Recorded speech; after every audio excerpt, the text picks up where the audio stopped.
ஒரே நாளில் 7 அடி உயர்ந்த பில்லூர் அணை நீர்மட்டம் மின் உற்பத்திக்காக 6000 கன அடி நீர் பவானி ஆற்றில் வெளியேற்றம்.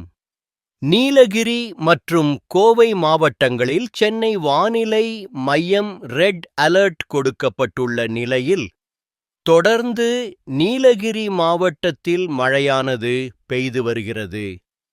இந்த நிலையில் இன்று காலை பில்லூர் அணைக்கு நீர்வரத்து 6700 கன அடியாக இருந்து நிலையில் தற்போது அணைக்கு வினாடிக்கு 1000 கன அடி நீர்வரத்து உள்ளது.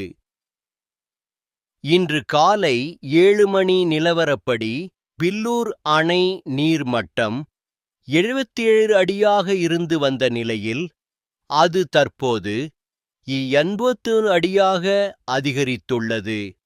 கடந்த 12 மணி நேரத்தில் பில்லூர் அணை நீர்மட்டம் 7 அடி உயர்ந்துள்ளது.